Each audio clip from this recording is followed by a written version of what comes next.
मैं एडवोकेट किशन सन्मुखदास भावनानी गोंदिया महाराष्ट्र से। साथियों, जैसा कि हम जानते हैं कि 31 जनवरी 2025 से बजट सत्र शुरू होने जा रहा है।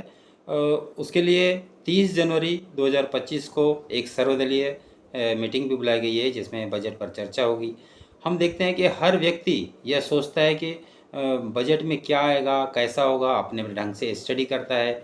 यह हमने देखे कि माननीय वित्त मंत्री निर्मला सीतारमन में भी 11 अलग अलग क्षेत्रों के व्यक्तियों से मिलकर के बजट के बारे में उनसे व्यूज़ लिया है। जैसे किसानों से, उद्योगपतियों और व्यापार क्षेत्र से, अर्थशास्त्रियों से मिलकर के उनके व्यूज़ जान कर के बजट में डालने की कोशिश की गई है।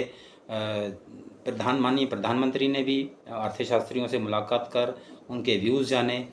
एक हर व्यक्ति एक ऐसा चाहता है कि बजट में उसके लिए कुछ न कुछ हो। मैंने इन सब को देखते हुए एक बहुत ही गहरी स्टडी की और एक व्यूज़ 5 पॉइंटों में बनाए हैं कि बजट 2025 में क्या होगा। सबसे पहली पॉइंट है कि इनकम टैक्स एक्ट 1961 यानी आयकर अधिनियम 1961 को इस बार समाप्त किया जाएगा। यानी उसकी जगह इनकम टैक्स एक्ट को समाप्त करके द डायरेक्ट टैक्स कोड 1925 यानी डायरेक्ट टैक्स कोड 2025 लाया जाएगा।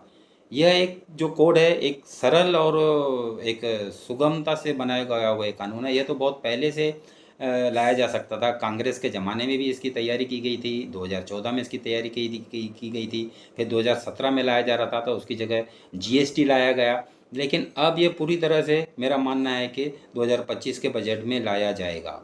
इसको अगर हम जानने की कोशिश करें तो ये बहुत ही सरल और अच्छा है। जैसे एक उदाहरण के लिए, जैसे कैपिटल गेन, हमारा इनकम टैक्स अधिनियम 1961 में कैपिटल गेन को एक अलग से धारा 54 के अंदर रखा गया था। उसके ऊपर टैक्स का ये लगता था। लेकिन अभी क्या होता है कि डायरेक्ट टैक्स कोड में इसको एक नॉर्मल स्लैब में डाला जाएगा, उसके आधार पर ही टैक्स का कैलकुलेशन किया जाएगा। जैसे प्रीवियस ईयर और असेसमेंट ईयर को हटा करके एक वित्तीय वर्ष किया जाएगा। इनकम फ्रॉम सैलरी की जगह अब रोजगार से इनकम किया जाएगा। इस तरह से अनेक प्रोविजंस किए गए हैं जो मेरे हिसाब से बहुत अच्छा है। दूसरी पॉइंट मैंने किया हूँ कि कौशलता विकास के ऊपर ध्यान दिया जाएगा। कौशलता विकास ऐसा है कि हमको एक रोजगार पाने वाला नहीं, रोजगार देने वाला बनना है, क्योंकि सामने हमको विज़न 2047 से काम है। विज़न कौशलता विकास के ऊपर बहुत ही प्रोविजंस किए जाएंगे। तीसरा, एक ओल्ड रिजीम और न्यू रिजीम, अभी जो इनकम टैक्स चल रही है उसमें ओल्ड रिजीम को एक कोने में डाला जाएगा, यानी न्यू रिजीम को एक बहुत महत्व दिया जाएगा। हो सकता है कि ओल्ड रिजीम को समाप्त भी किया जाए। न्यू रिजीम को हो सकता है कि 50,000 की स्लैब में एक छूट भी दी जाए। चौथा, जैसे हमने अभी देखे कि माननीय ट्रंप ने 20 जनवरी 2025 को जो शपथ लिए तो उसमें अमेरिकी फर्स्ट के ऊपर बहुत ही ध्यान दिया। मेरा मानना है कि इस बार माननीय वित्त मंत्री मेक इन इंडिया के ऊपर ध्यान देगी, स्टार्टअप्स वगैरह बनाने के ऊपर, या जो भी इसके ऊपर एक बहुत ही प्रोविज़न लिए जाएंगे। और पांचवा सबसे बड़ा पॉइंट है कि इंफ्रास्ट्रक्चर के ऊपर बहुत ध्यान दिया जाएगा। यानी जैसे जीएसटी अपने को बढ़ाना है तो लोगों के जेब में पैसे आएंगे, लोग खर्चा करेंगे। अब पैसे तब आएंगे जब इंफ्रास्ट्रक्चर के ऊपर गवर्नमेंट खर्चा करेगी। इंफ्रास्ट्रक्चर यानी रेलवे, रोडवेज, या एक दूरगामी जो इन्वेस्टमेंट किया जाता है वो किया जाएगा, जिससे कि एक विज़न 2047 भी हमारा पूरा होगा।